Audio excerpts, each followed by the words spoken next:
Sarah's journey of applying Stoic philosophy to her dating life was not just a casual experiment.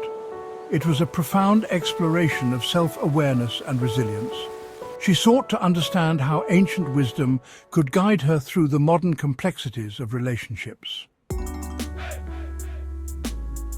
Sarah stared at the all-too-familiar notification on her phone.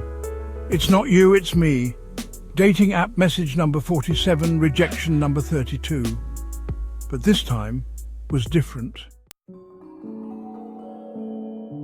Instead of reaching for the ice cream or calling her friends to vent, she found herself thinking about a curious passage she'd discovered the night before. The writings of an ancient Roman philosopher named Musonius Rufus.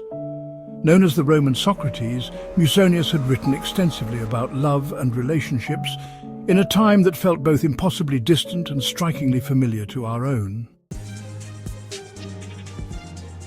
That evening, instead of reopening the dating app, Sarah decided to try something different. She took out her journal and drew a line down the middle of a page. On one side she wrote, "What I can control," and on the other, "What I can't control." She couldn't control who was attracted to her when she'd meet someone special, other people's actions or responses, the size or quality of the dating pool, past relationship outcomes. But she could control how she presented herself, her response to rejection, the values she prioritized, her own self-development, her peace of mind. The next morning, Sarah opened her dating app again, but with a different approach. Instead of anxiously swiping in hopes of finding the one, she treated each interaction as an opportunity for practice. Slowly, something began to change. Without the desperate need for each interaction to lead to a relationship, Sarah found herself more relaxed, more authentic, and paradoxically, more engaging. 3 months into her Stoic approach to dating, Sarah met Michael at a friend's dinner party. Their connection was immediate, but instead of falling into her old patterns of anxiety and over-analysis, she remained grounded in her new philosophy. As it turned out, Michael had his own journey with Stoic philosophy. On their third date, they laughed about how they'd both been influenced by ancient wisdom in navigating modern love. Looking back at her dating journal 6 months later, Sarah smiled at her old entries.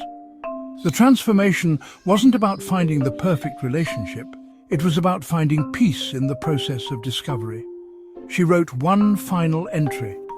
"Love comes not to those who seek it desperately, but to those who become worthy of it naturally."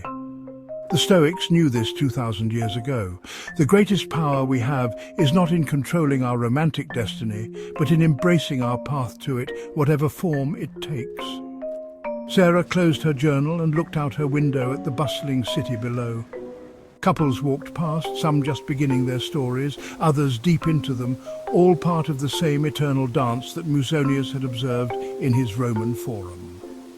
The methods of finding love might have changed, but the wisdom of finding peace within that search remained timeless.